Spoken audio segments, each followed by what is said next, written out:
Bom dia, boa tarde ou boa noite, dependendo do horário que você estiver assistindo. Meu nome é Sérgio W. Soares e estamos dando início a mais um Auxílio ao Evangelho no Lar. Este é o de número 179 e vamos estudar o quê? O quê? Aqui, ó, Evangelho segundo o Espiritismo. É o capítulo 25. Hoje vamos começar capítulo novo.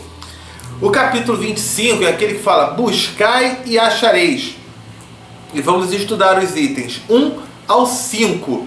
Ajuda-te a ti mesmo, que o céu te ajudará. Então, é esse aí o estudo de hoje. Vamos lá. Nossa página na internet, você está vendo aí, ó, www.evangelhonolar2012.blogspot.com.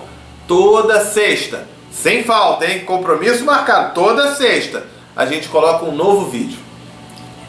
A gente coloca o texto do Evangelho, a gente coloca o texto da página de preparo, a gente coloca, tem já lá, né, o passo a passo de como fazer o Evangelho no lar.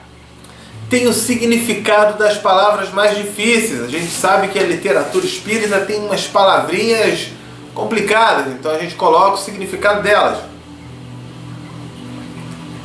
Tem o Tira Dúvidas. Aliás, se você tiver alguma dúvida sobre o Evangelho no Lar, qualquer dúvida, manda um e-mail pra gente. Olha aí o e-mail aparecendo, ó, amor, perdão e fé, @gmail.com. Repetindo, amor, perdão e fé, @gmail.com. Manda um e-mail, a gente responde, a gente tira as dúvidas. Se você quiser apenas escrever um e-mail, sei lá, quer desabafar, quer conversar um pouquinho, também pode fazer, não tem problema nenhum, tá? A gente sempre responde a todos os e-mails que chegam, tá certo? Você gosta do Facebook? É fã do Facebook? Gosta de um curtir, de um compartilhar? Então, ó, olha aí o endereço, ó, facebook.com/Evangelho no Lar 2012. A gente recomenda aqui, muito mais do que curtir, compartilha. Clica no compartilhar, porque quando você compartilha, você torna visível para seus amigos. De repente, no compartilhar, você até escreve o nome da pessoa, de algumas pessoas. Quem sabe você dessa forma não está sendo um instrumento de ajuda, de auxílio. Você não vai estar levando uma luz ali, né, com as lições do Evangelho para seus amigos. Aliás, vários irmãos escrevem para a gente falando: poxa, eu conheci através de um amigo que compartilhou e era exatamente o que eu estava precisando naquele momento. Então é muito bacana, é muito interessante, vale a pena, é gratificante, né? Você, com um clique no mouse, um clique de compartilhar, você às vezes se torna um instrumento de luz para os seus amigos ou às vezes até para alguém desconhecido, tá? Então é bem bacana isso. A gente recomenda, para quem está chegando agora, primeiro, os 5 minutos iniciais são de introdução. Se você quiser já ir logo para o começo, para a prece, avança para 5 minutos, tá? Outro ponto aí, ideal que você faça o Evangelho como? São 30 minutos, de 30 a 35 minutos de vídeo. Quer fazer com vídeo? Então tá. Em alguns momentos que a gente está estudando, pausa. Faz uma pausa para que vocês façam entre si alguns comentários. São 30 a 35 minutos de vídeo para quem estiver fazendo em casa levar cerca de 45 minutos mais ou menos. Então está ouvindo, a gente vai, fala, comenta uma coisa aqui, pausou. Aí vocês falam: não, ele falou isso, tem um exemplo aqui, tem outro ali, tem uma situação aqui. Vão lá, tudo bem, podemos soltar? Aí solta o pause. E aí vocês vão fazendo dessa maneira, tá certo? Ideal também é que faça o Evangelho no Lar, não pegando, hoje é o 179, né? Pega o número 1, depois o número 2, depois o número 3, depois o número 4 e assim por diante. Embora não haja um problema em você já começar logo pelo 179, mas o ideal é fazendo do início ao fim, um por um, entendeu? E daqui a pouco você, quando menos esperar, você já está no 179, tá ok? Pegar um dia fixo na semana e fazer direitinho. Qualquer dúvida, vocês mandam um e-mail. Vamos dar início então com a prece de abertura. Vamos lá então. Querido Deus, amado Mestre Jesus, benfeitores, espiritualidade amiga que estão aqui ao nosso lado, estão neste ambiente, encarnados e desencarnados. Muito obrigado por mais esta oportunidade que nos é dada ao estudo, ao aprendizado, ao conhecimento. Pedimos também a proteção, a harmonização, a limpeza espiritual neste ambiente em que nos encontramos e que possa o estudo de hoje transcorrer num clima de muito amor, de muita paz e de muita alegria. Muito obrigado, que assim seja, graças a Deus. Então, feita a prece, né? Vamos lá, página de preparo. Hoje, é do livro Vinha de Luz, tá? Então você está vendo aí, o Vinha de Luz é o capítulo 166, tá? O autor do Vinha de Luz é o Espírito Emmanuel e foi psicografado pelo Chico Xavier. Então o capítulo 166 fala sobre respostas do alto. Por quê? Jesus fala, né? Buscai e achareis. Então vamos entender isso aí direitinho. Ajuda-te a ti mesmo que o céu te ajudará. Então, capítulo 166, Respostas do Alto, livro Vinha de Luz. Ele começa com uma citação de Jesus que foi anotada por Lucas no capítulo 11, versículo 11, que diz o seguinte: E qual o pai dentre vós que, se o filho lhe pedir pão, lhe dará uma pedra? É porque muita gente questiona Deus, né? Sabe, tem algumas pessoas, eu conheço alguns ateus que eu não tiro muito a razão deles, não. Como é que é, Sérgio? Não tira a razão do ateu de não acreditar em Deus? Na verdade, eles ainda não encontraram Deus. Eles estão num processo intermediário. Como assim? Não vou dizer que são todos os ateus, tá? Mas eu conheço alguns que eles falam o seguinte: eles já viram aquele Deus do Antigo Testamento. E vem em algumas religiões aquele Deus que é de castigar, que é de punir, que manda matar. E ele fala, pô, isso não é Deus. E quer saber? Eu vou falar para a mesma coisa, isso não é Deus. Aquele Deus que diz, né, se você tem que fazer, você tem que matar, se você não fizer isso, eu vou mandar matar, eu vou punir, eu vou trazer tempestade, eu vou trazer desgraça. E aí todo mundo faz porque está com medo, que senão Deus vai fazer um escarcéu. Esse Deus, ele não existe de fato. O Deus é o quê? É o Deus que Jesus nos mostrou, é um Deus de amor, né? É o Deus que mostra causa e efeito. E não o Deus que, acordei de mau humor hoje, né? Deus falando, acordei de mau humor, eu vou relampejar aqui, eu vou mandar um tsunami lá para aquele lugar por causa disso. Então, tem muitos crentes nesse Deus que manda tsunami, que acordou de mau humor e que faz aquilo tudo. Então repara, o ateu, muitas vezes o ateu, ele não acredita nesse Deus. E ele está certo. Agora, por que eu digo que ele está numa fase de transição? Porque ele ainda não encontrou, não descobriu o Deus verdadeiro, o Deus de amor.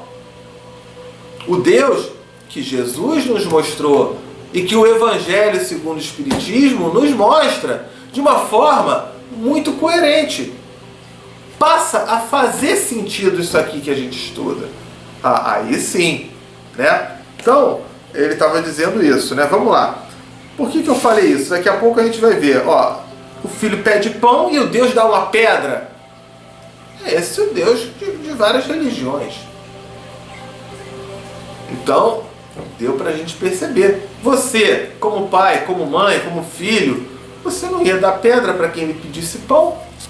Como é que Deus, que é perfeito, ele vai fazer isso? Não faria nenhum sentido, né? Vamos lá então. Nos círculos da fé, encontramos diversos corações extenuados, cansados, né? E desiludidos.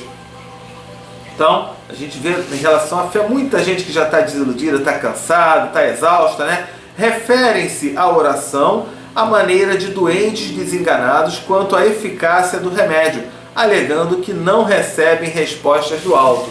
Então muita gente fala, não adianta não, meu filho, Deus esqueceu de mim. E por aí vai, né? Entretanto, a meditação mais profunda lhes conferiria mais elevada noção dos divinos desígnios, das intenções, né, dos objetivos de Deus, entendendo, enfim, que o Senhor jamais oferece pedras ao filho que pede pão. Então o que ele está querendo dizer?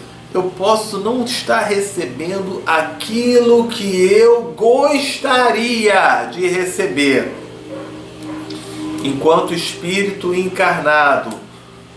Mas se eu confio em Deus, eu sei que eu estou recebendo aquilo que me é necessário, mesmo que eu não saiba, mesmo que eu não compreenda ainda a razão de eu estar recebendo aquilo, de estar vivendo uma determinada situação. Até que eu me conscientize, principalmente, de que eu estou colhendo frutos que eu plantei no meu passado, nesta vida ou numa vida anterior. E abro um parênteses aqui, muita gente fala, foi coisa que eu fiz na minha vida passada. 70% do que acontece é do que a gente fez nessa vida mesmo, tá? Nessa vida mesmo, pra gente parar de botar a culpa no meu eu de uma encarnação passada. 70% é de que a gente aprontou nessa vida mesmo, ok? Então vamos lá. Nem sempre é possível compreender de pronto a resposta celeste em nosso caminho de luta. No entanto, nunca é demais refletir para perceber com sabedoria. Em muitas ocasiões, a contrariedade amarga é aviso benéfico e a doença é recurso de salvação. Então, às vezes, essa doença acontece para você, deixa eu me cuidar. O sujeito é fumante, daqui a pouco ele começa a ter um problema aqui, um problema ali, e passa mal, olha, peraí, deixa eu parar com isso, que isso me faz mal. Isso vai me complicar. E não ficar reclamando, né? Vamos lá, estou dando aqui um exemplo. Não poucas vezes as flores da compaixão do Cristo visitam a criatura em forma de espinhos e, em muitas circunstâncias da experiência terrestre, as bênçãos da medicina celestial se transformam temporariamente em feridas santificantes.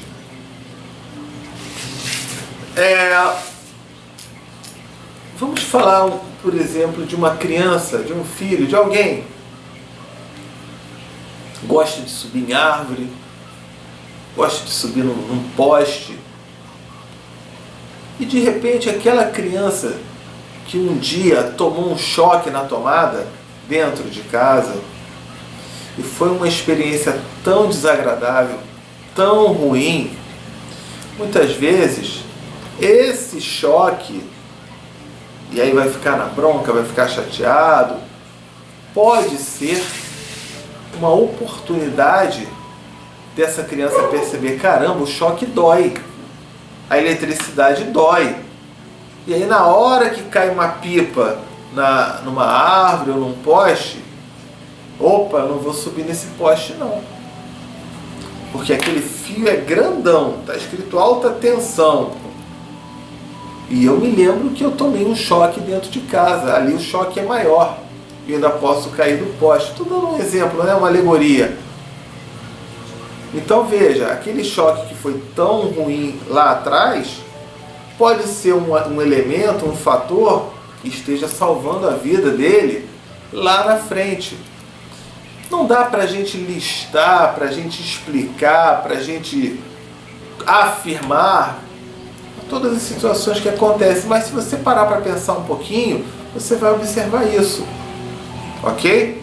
Vamos lá. Em muitas fases da luta, o Senhor decreta a cassação de tempo ao círculo do servidor, para que ele não encha os dias com a repetição de graves delitos, e não raro dá-lhe fealdade, feiura, deformidades ao corpo físico, para que sua alma se ilumine e progrida.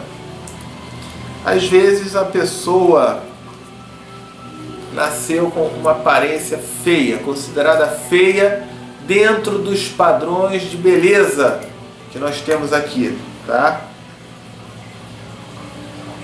No livro Missionários da Luz, de André Luiz, ele conta um caso de uma pessoa que estava em processo de reencarne e pediu para que não viesse bonita. Por quê? Então nasceu feia e todo mundo olha, Deus esqueceu esse aí, deixou de lado e tal. Mas aí olha só, essa pessoa fez esse pedido e nasceu com a beleza fora do padrão, ou seja, feia, fora do padrão da sociedade, porque em vidas anteriores tinha sido muito bonita. E por ser muito bonita, ao invés de trabalhar no bem, o que aconteceu? Foi envolvida por pessoas que queriam se aproveitar dela. E ao se aproveitar dela, a conduziram para caminhos que não foram os melhores, inclusive ao caminho da prostituição. E dentro dessa prostituição apanhava demais, sofria demais, se complicava demais e chegava um ponto que a idade vinha, né? E aí já não despertava mais o interesse dos homens que queriam aquela mulher. E aí foram encarnações praticamente desperdiçadas. Então muitas vezes esse tipo de situação acontece. E aí a pessoa ainda fica falando, que nasceu feio demais, né? Olha só aqui. Não, tudo tem um propósito, tudo tem um objetivo. Às vezes um não consegue ganhar dinheiro, por quê? Porque de repente aquele dinheiro iria corrompê-lo. Iria tirar ele do foco, iria tirar ele do rumo.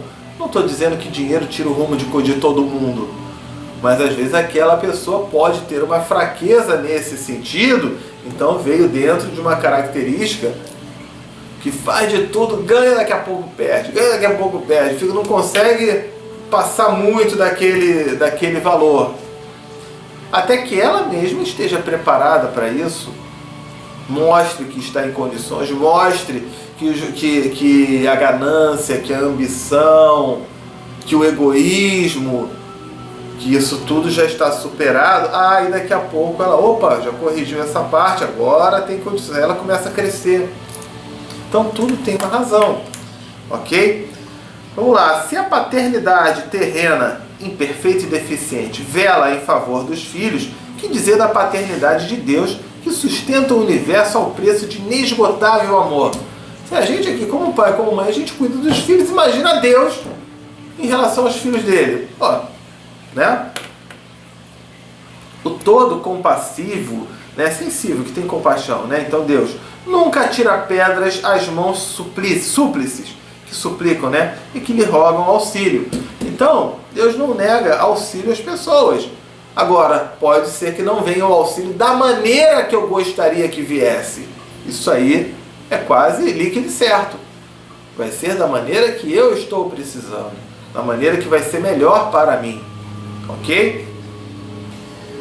Se te demoras, pois, no seio das inibições provisórias, permanece convicto de que todos os impedimentos e dores te foram concedidos por respostas do alto aos teus pedidos de socorro, amparo e lição com vistas à vida eterna. Então, tudo tem uma razão de ser. É isso que ele está colocando aqui, resumidamente. Vamos lá, então. Capítulo 25, buscai e achareis, itens 1 ao 5, ajuda-te a ti mesmo, que o céu te ajudará.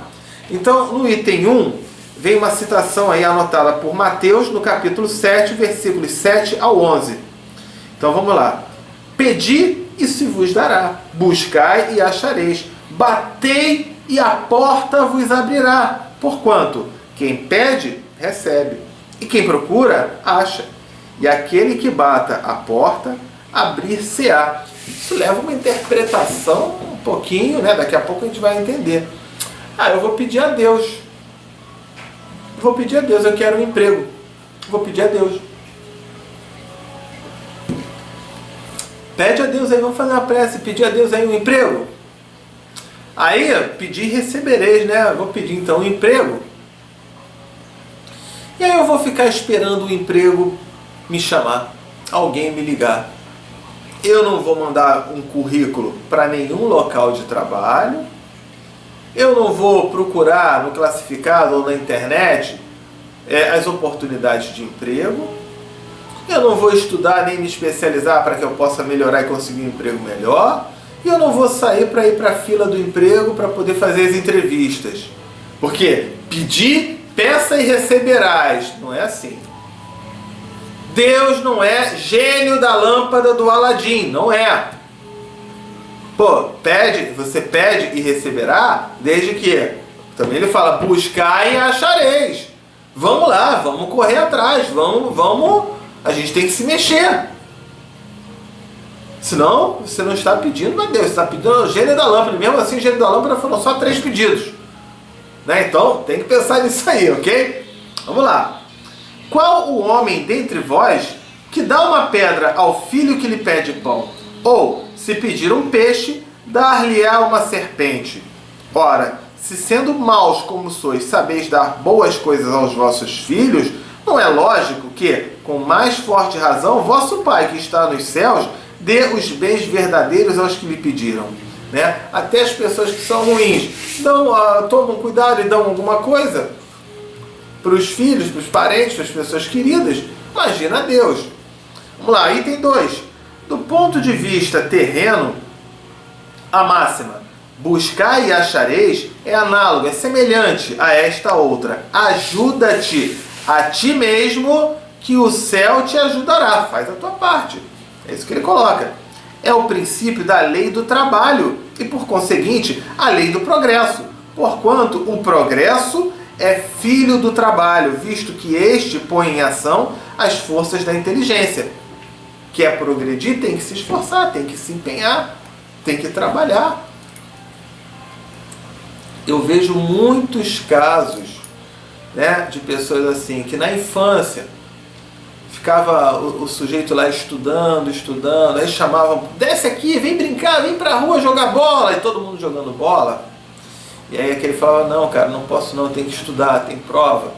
Aí quando crescia, vem aqui, vamos soltar pipa aqui, vamos. E aí, cara, não dá, tem vestibular, tem a faculdade para fazer. E aí passava já mais um ano mais velho, o pessoal vai para uma farra, vai para uma bagunça, tem prova amanhã, vou ter que ficar até a noite aqui estudando, trabalhando.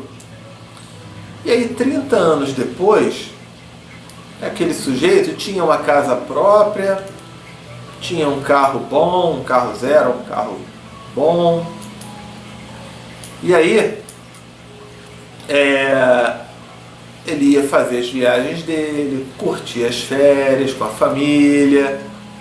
E aí o pessoal da rua, que continuou lá na rua, e ficou, ia lá, fulano, metido, deu sorte na vida. Só porque deu sorte na vida.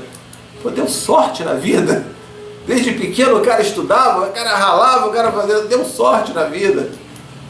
Né? Então existe essa interpretação que fazem errada. Né? Vamos lá. E olha, você já está adulto, já tem uma certa idade, isso não é desculpa não. Você pode buscar, você pode correr atrás. Pode talvez não fazer uma faculdade, mas não tem emprego, procura cursos. Cursos que podem capacitar. Você quer ver? Vou dar um exemplo. Cuidador de idoso, acompanhante em hospital. Tem várias famílias que procuram e não acham quem possa fazer esse tipo de trabalho. E existem cursos aí pelo Brasil todo que você pode ver, e tantas outras situações, né? Buscai e achareis. Eu estou citando um exemplo, buscai e achareis. Você vai de repente, não quero cuidar de idoso, não quero, procura outra coisa, observa que aparece, ok? Onde é que eu estava? Vamos lá. na infância da humanidade, o homem só aplica a inteligência à cata do alimento, dos meios de se preservar das intempéries, né, das tempestades, desgraças, né, e de se defender dos seus inimigos. O homem das cavernas só queria saber de buscar alimento. Pronto. E ficar até um canto para ele servir de abrigo. Deus, porém, ele deu a mais do que outorgou ao animal, do que concedeu aos animais. Deus deu o desejo incessante do melhor, a vontade de melhorar, a vontade de conseguir, mas cuidado para que não se perca como a ganância e com o egoísmo. O excesso dessa vontade pode ser prejudicial, ok? É o desejo incessante do melhor. E é esse desejo que o impele, que o empurra, impulsiona, né, a pesquisa dos meios de melhorar a sua posição, que o leva às descobertas, às invenções, ao aperfeiçoamento da ciência, porquanto é a ciência que lhe proporciona o que lhe falta. Pelas suas pesquisas, a inteligência se lhe engrandece, o moral se lhe depura, se limpa, né, purifica. As necessidades do corpo sucedem às do homem. As necessidades do corpo sucedem às do espírito. Depois do alimento material, precisa ele do alimento espiritual. E é assim que o homem passa da selvageria à civilização. Então a lei de progresso mostra isso. Começamos como homem das cavernas e fomos crescendo, evoluindo, aprendendo, conhecendo, descobrindo. E assim a gente chega.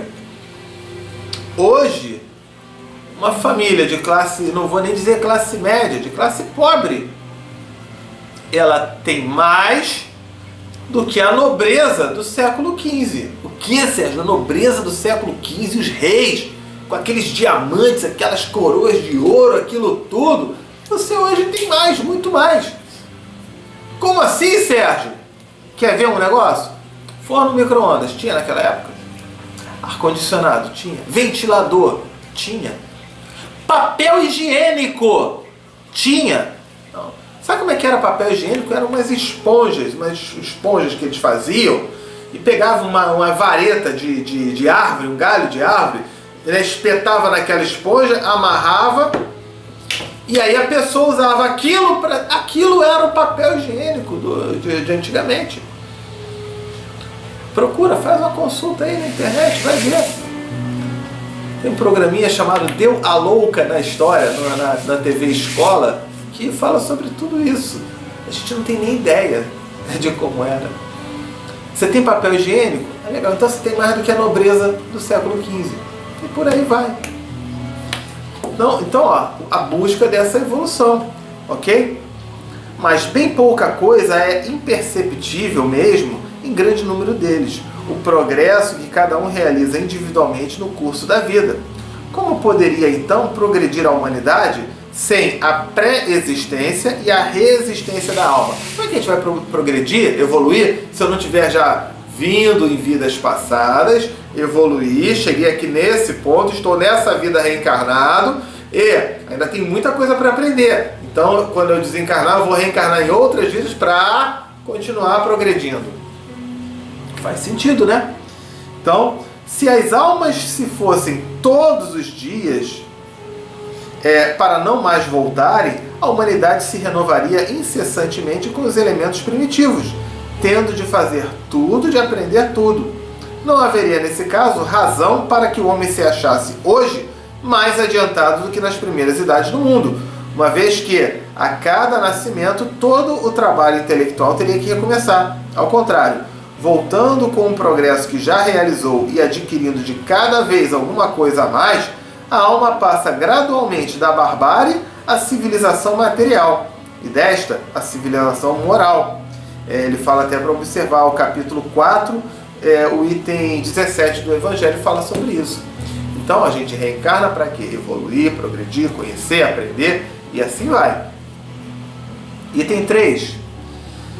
Se Deus houvesse isentado do trabalho do corpo o homem, seus membros se teriam atrofiado. Se houvesse isentado do trabalho da inteligência, seu espírito teria permanecido na infância, no estado de instinto animal. Por isso é que lhe fez do trabalho uma necessidade e lhe disse: procura e acharás, trabalha e produzirás. Dessa maneira serás filho das tuas obras, terás delas o mérito e será recompensado de acordo com o que hajas feito. Então, ó, é a gente que vai, se não fosse para a gente usar a inteligência, para que a gente teria nascido inteligência? Se não fosse para a gente usar os braços, as mãos, as pernas, para que a gente teria braço? Então a gente tem isso para justamente aproveitar, ok? Item 4.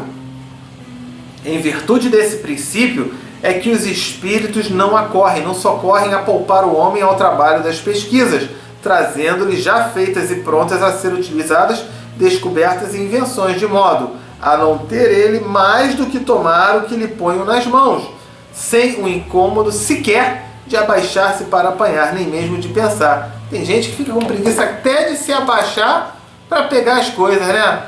Ah, você pode ir lá na cozinha pegar um copo d'água para mim? É preguiça, estou com cansaço, estou com isso, estou com aquilo, estou com dor de cabeça. E daí? Vamos lá, vamos fazer. A gente tem que se mexer, a gente tem que buscar, a gente tem que produzir, a gente tem que auxiliar, a gente tem que contribuir. Se assim fosse, o mais preguiçoso poderia enriquecer-se e o mais ignorante tornar-se sábio à custa de nada, e ambos se atribuírem o mérito do que não fizeram. Então tem gente que tenta conseguir o mérito daquilo que não fez. Lá na frente, às vezes entre os encarnados pode até acontecer um ou outro de conseguir isso. Mas lá na frente, a causa e o efeito, olha, eu prefiro nem estar perto na hora da colheita, da verdadeira colheita. Tá ok? Então, vamos lá. Não, os espíritos não vêm isentar o homem da lei do trabalho, vêm unicamente mostrar-lhe a meta que lhe cumpre atingir e o caminho que a ela conduz, dizendo-lhe: anda e chegarás, toparás com pedras, olha, e afastas tu mesmo. Então, vai ter pedra no caminho? Olha você onde tem pedra e tira essas pedras do caminho, você mesmo. Ok? Nós te daremos a força necessária se a quiseres empregar.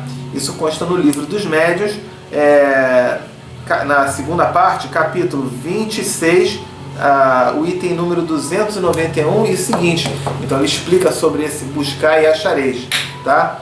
Então, Livro dos Médiuns, segunda parte, capítulo 26, no item 291. Você pode dar uma procurada ali. E aqui o item 5. Do ponto de vista moral, essas palavras de Jesus significam: pedi a luz que vos clareie, clareie o caminho e ela vos será dada. Peça forças para resistir ao mal e você vai ter. Peça a assistência dos bons espíritos e eles virão acompanhar-vos, como o anjo de Tobias vos guiarão. Pedi bons conselhos e eles não vos serão jamais recusados. Batei à vossa porta e ela se vos abrirá. Mas pedi sinceramente, com fé, confiança, fervor. Apresentai-vos com humildade e não com arrogância, sem o que sereis abandonados às vossas próprias forças, e as quedas que derdes vão ser o castigo do vosso orgulho. Tal o sentido das palavras: buscai e acharei, batei e abrir-se-vos-á, e a porta abrirá. Então ele fala aqui, eu vou pedir os bons conselhos, vou pedir a ajuda dos espíritos amigos e eles vão guiar. Agora existe livre-arbítrio. A espiritualidade, o anjo da guarda, os mentores orientam, vão dar força, mas não tem livre-arbítrio? Eu posso chegar e falar: não quero não. Eu vou ficar na cama até meio-dia. Eu não vou procurar não. E aí fala: esses espíritos não são de nada, né? Não consegui nada, né? É claro. Aí a culpa é dos espíritos. Eles deram as intuições, as orientações, agora você fica na preguiça e não quer fazer, como é que vai ficar? Então, tá aqui a lição. Peça e receberás. Agora, a gente tem que se mexer. A gente tem que fazer a nossa parte. Tem que pesquisar, tem que conhecer, tem que procurar, tem que trabalhar, tem que aprender, tem que estudar, tem que contribuir, tem que colaborar. Tudo isso. Ok? Hora daquela prece, aquela vibração pelas pessoas queridas, encarnadas ou desencarnadas, amigos ou inimigos. Vou começar a prece. Quando eu disser pausou, você pausa e menciona em nome das pessoas. Tá ok? Então, vamos lá.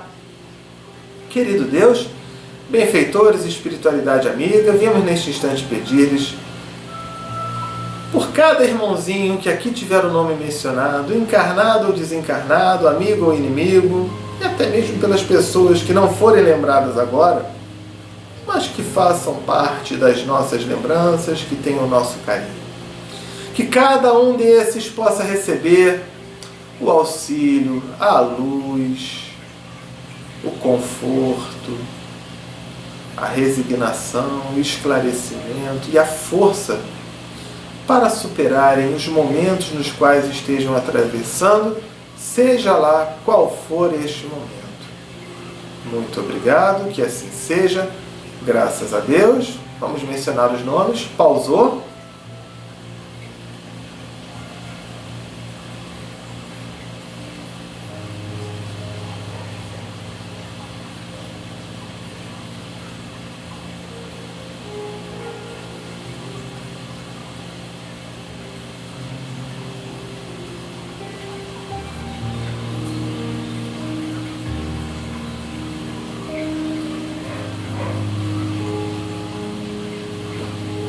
Soltou o pause, fluidificação da água. Então vamos lá. Você está vendo aí na tela? Ó, programa Minutos de Espiritismo. Entra lá, procura o programa número 23, tá? E você vai ver um estudo ali completo, 8 minutinhos de vídeo sobre a fluidificação da água, tá bom? Pegou a jarra, o vasilhame, coloca as mãos sobre essa jarra, esse copo, esse vasilhame, e vamos fazer a seguinte prece. Vamos lá. Querido Deus, Mestre Jesus, espiritualidade amiga, viemos neste instante pedir-lhes para que possa esta água, neste momento, receber os melhores fluidos, as melhores energias e vibrações, de maneira que, ao contato dela com nossos organismos, possa nos proporcionar tudo aquilo de bom, importante e necessário a cada um de nós. Muito obrigado, que assim seja, graças a Deus. Então, fiz a fluidificação da água.